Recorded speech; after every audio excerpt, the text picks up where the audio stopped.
Hello friends, இன்றைக்கி நம்ம ஒரு ஸ்வீட் ரெசிபி தாங்க பார்க்க போகிறோம். நல்ல ஜூஸியாக சாஃப்டாக நிறைய லேயர்ஸ் உடைய பாதுஷா தாங்க இன்றைக்கி ரெடி பண்ண போகிறேன். இந்த பாதுஷா பார்த்திங்கன்னா 10 நாள் வரைக்கும் கெட்டு போகாமல் நம்ம வெளியிலேயே வச்சு சாப்பிட்லாம்.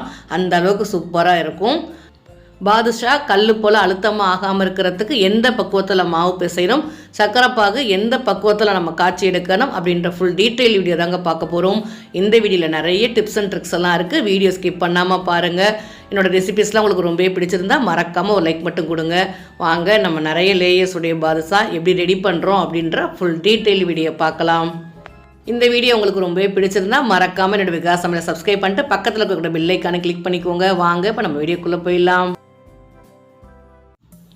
ஃபஸ்ட் நம்ம ஒரு பவுல் எடுத்துக்கலாம். மெஷரிங் கப்பில் 1 கப் அளவுக்கு மைதா மாவு எடுத்துருக்கிறேன். நல்லா அழுத்தி தாங்க எடுத்துருக்கேன். இது 200 கிராம் அளவுக்கு வரும். 1/4 டீஸ்பூன் அளவுக்கு ஆப்ப சோடா சேர்த்துக்கிறேன். சின்ன பிஞ்ச் அளவுக்கு டேபிள் சால்ட் சேர்த்துக்கலாம். அடுத்து வெண்ணெய் பார்த்திங்கன்னா நல்ல மெல்டட் பட்டர் தாங்க. இது நல்லா நம்ம ரூம் டெம்பரேச்சரில் வச்சுட்டு நம்ம பட்டர் எடுத்துக்கலாம். பார்த்திங்கன்னா ஒரு 2.5 டேபிள் ஸ்பூன் அளவுக்கு பட்டர் சேர்த்துக்கோங்க. 2 டேபிள் ஸ்பூன் அளவுகள் கரெக்டாக போடுங்க. அப்போ தான் பாதுஷா நமக்கு பிரிஞ்சு போகாமல் ரொம்பவே பர்ஃபெக்டாக வரும்.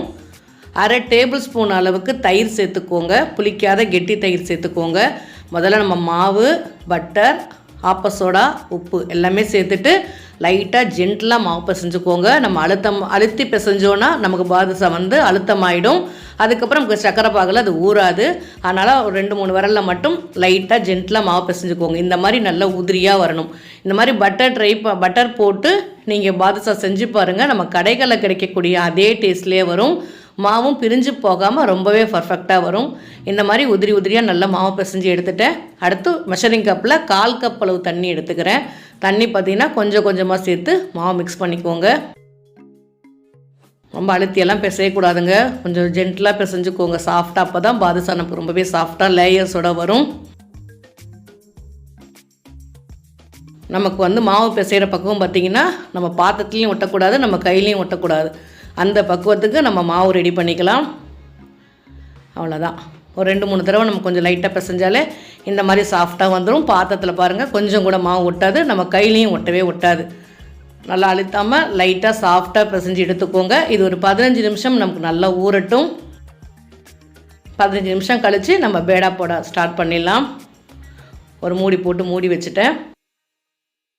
இப்போ மாவு எடுத்துக்கோங்க. இப்போ பாருங்கள் இப்போ மாவே நிறைய லேயர்ஸோடு இருக்குது. மாவுக்கு மட்டும் அளவுகள் கரெக்டாக போடுங்க. நமக்கு பாதுஷா சூப்பராக அட்டகாசமாக வரும். லைட்டாக ஒரு தடவை பிசைஞ்சிட்டு நம்ம சின்ன சின்ன உருண்டைகளாக எடுத்துக்கலாம். நமக்கு எந்த அளவுக்கு உருண்டைகள் வேணுமோ அந்த அளவுக்கு எடுத்துக்கலாம். இப்படி எடுத்துட்டு உள்ளங்கையில் வச்சு லைட்டாக ஒரு 2 தடவை மட்டும் ப்ரெஸ் பண்ணி பிசைஞ்சுக்கோங்க, உருட்டிக்கோங்க. அதுக்கப்புறம் லைட்டாக கட்டை விரல் வச்சு நடுவில் ஒரு ஓட்டை போட்டோன்னா நமக்கு பாதுஷா சூப்பராக ரெடி ஆயிடுச்சுங்க. ஆனால் மேலே விரிசல் வராமல் அழுத்தி 2 தடவை அழுத்தி ப்ரெஸ் பண்ணி உருட்டிக்கோங்க. மேலே விரிசல் வரக்கூடாது. நம்ம குலோப்ஜானுக்குலாம் இப்படி விரிசல் வராமல் இருக்குது, அந்த மாதிரி அழுத்தி உருட்டிக்கணும். நம்ம உருட்டும் போது மட்டும்தான் பாதுஷா மாவு பார்த்திங்கன்னா கொஞ்சம் அழுத்தி உருட்டணும். அப்போ தான் நமக்கு மேலே விரிசல்கள் வராமல் இருக்கும். இப்போ ஒரு 5-6 பாதுஷா ரெடி பண்ணிவிட்டேன். அது நம்ம ரெடி ஆகிறதுக்குள்ளே நம்ம சக்கரை பாகு ரெடி பண்ணிடலாம். மெஷரிங் கப்பில் 1.5 கப் அளவுக்கு ஜீனி எடுத்துக்கிறேன். இது 300 கிராம் அளவுக்கு வரும். 200 கிராம் மாவு எடுத்துருக்கேன். 300 கிராம் அளவுக்கு ஜீனி எடுத்துருக்கேன். 1.25 கப் அளவு ஜீனிக்கு 1.25 கப் அளவுக்கு தண்ணி சேர்த்துக்கிறேன். தண்ணி சேர்த்துட்டு அடுப்பு லோ ஃப்ளேம்லேயே வச்சிடுறேங்க. ஜீனி கொதிச்சுட்டே இருக்கட்டும்.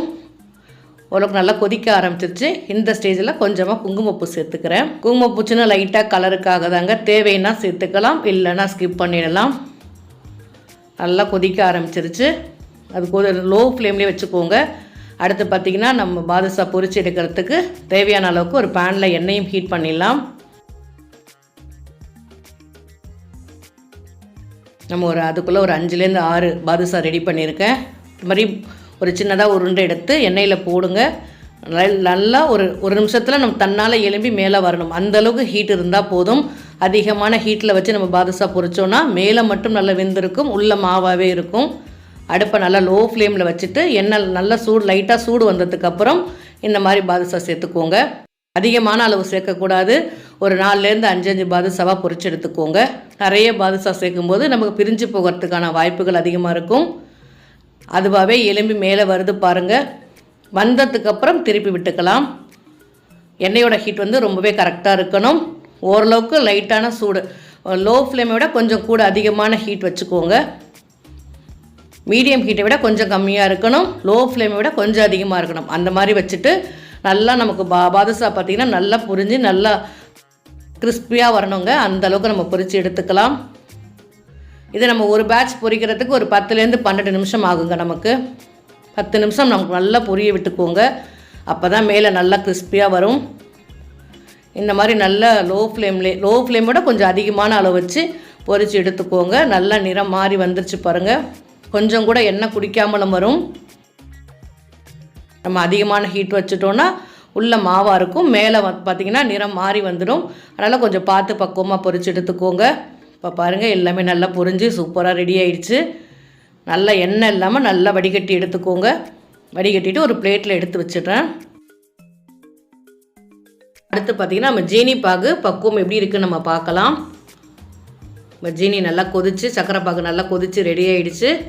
இப்போ பார்த்திங்கன்னா நமக்கு ஒரு நல்ல ஒரு பிசுக்கு பதம் இருக்கணும். தண்ணி பாகாக இருந்துச்சுன்னா நமக்கு பாதுஷா ஒரு 2 நாள் தாங்க இருக்கும், அப்புறம் நமக்கு கெட்டு போயிடும்.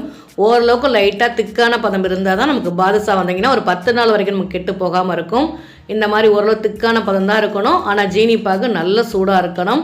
அந்த ஸ்டேஜில் அடுப்பை நான் ஆஃப் பண்ணிவிட்டு இப்போ நம்ம பொரித்து வச்ச பாதுஷாவை நம்ம அப்படியே ஜீராவில் போட்டுடலாங்க. போட்டுட்டு திருப்பி விட்டுக்குவோங்க. இந்த மாதிரி ஒரு 5லேருந்து 7 நிமிஷம் நல்லா ஜீனி நல்லா சூடாக இருக்கணும். ஜீனி பாகு நல்லா சூடாக இருக்கணும். அந்த ஸ்டேஜில் போட்டுக்கோங்க. ஒரு 5லேருந்து 7 நிமிஷம் வெயிட் பண்ணலாம். அதுக்குள்ளே நம்ம அந்த பக்கம் எண்ணெய் வச்சுட்டு மீதி இருக்கிற பாதுஷாக்களை பொரித்து எடுத்துக்கலாம். எண்ணெய் ஹீட் மட்டும் கொஞ்சம் அட்ஜஸ்ட் பண்ணி பொரிச்சுக்கோங்க. இந்த மாதிரி நல்லா நிறம் மாதிரி ரெடி ஆகிடுச்சு. இதையும் கொஞ்சம் கூட எண்ணெய் இல்லாமல் நல்லா வடிகட்டிட்டு அப்படியே ஒரு பிளேட்டில் மாற்றி எடுத்து வச்சிடலாம். இது நமக்கு ரெடி ஆகிறதுக்கு அடுத்த பேட்ச் ரெடி ஆகிறதுக்கு கிட்டத்தட்ட 10 நிமிஷம் ஆகும். அதுக்குள்ளே நம்ம போட்டிருக்கக்கூடிய பாதுஷா பார்த்திங்கன்னா நல்லாவே ஜீனி பாகில் நல்லா ஊறி ரெடி ஆகிடுச்சு. நமக்கு ஜீனி பாகில் நல்லா ஊறி இருக்கான்னு நம்ம எப்படி செக் பண்ணுறதுன்னு பார்த்தீங்கன்னா இந்த மாதிரி திருப்பி பாருங்கள். ஒரு சின்னதாக ஒரு ஸ்பூன் வச்சு நம்ம ப்ரெஸ் பண்ணி பார்த்தா நமக்கு பார்த்திங்கன்னா நல்லா சாஃப்டாக, இப்போ பாருங்கள் எந்த அளவுக்கு நல்லா சாஃப்டாக ஜீரா உள்ளே போயிருக்கு. இப்போ நம்ம அப்படியே வடிகட்டிட்டு நம்ம அப்படியே ஒரு பிளேட்டில் எடுத்து ஆற வச்சிடலாம். இந்த மாதிரி கொஞ்சம் ஜீனி பாகு கொஞ்சம் திக்காக இருந்துச்சுன்னா நமக்கு ஒரு 10 நாள் வரைக்கும் பாதுஷா கெட்டு போகாமல் இருக்குங்க. கொஞ்சம் சலசலன்னு தண்ணி பாகு வச்சோன்னா ஒரு 2 நாள் வரைக்கும் தாங்க இருக்கும். அதுக்கு மேலே நமக்கு பாதுஷா அந்தளவுக்கு இருக்காது. இப்போ பாருங்கள் நம்ம பொரிச்ச பிஸ்கெட்டை உடச்சி காமிக்கிற பாருங்கள் எந்த அளவுக்கு நிறைய லேயர்ஸ் இருக்குது. மாவு நல்லா பக்குவமாக இருக்குது. இந்த மாதிரி சாஃப்டாக இருக்கணும். மேலே நல்லா பொரிஞ்சிருக்கணும், உள்ளே நல்லா சாஃப்டாக உதுத்து காமிக்கிறேன் பாருங்கள். அளவுகள் மட்டும் கொஞ்சம் கரெக்டாக போட்டுக்கோங்க. அப்போ தான் நமக்கு பாதுஷா ரொம்பவே கரெக்டாக வரும். அடுத்து நமக்கு ஜீனி பாகு ஆறிடுச்சு.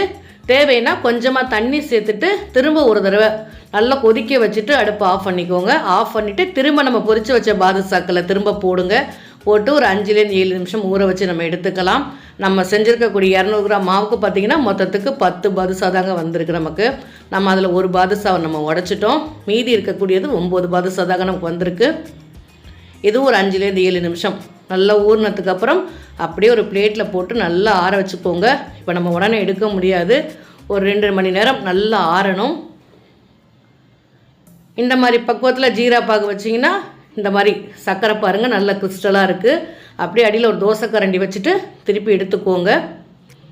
அவ்வளோதான் ஃப்ரெண்ட்ஸ், நமக்கு நல்லா ஜூஸியாக சாஃப்டான மேலே பார்த்திங்கன்னா ஜீனி பாகு லைட்டாக முறுமுறுன்னு இருக்குது பாருங்கள். ஒரு 4லேருந்து 5 மணி நேரம் ஆச்சுன்னா நமக்கு பாதுஷாவில் நல்ல ஜீரா ஊறி நமக்கு கடைகளில் கிடைக்கக்கூடிய அதே டேஸ்ட்லேயே அட்டகாசமாக இருக்குது ஃப்ரெண்ட்ஸ். கட்டாயமாக ட்ரை பண்ணி பாருங்கள்.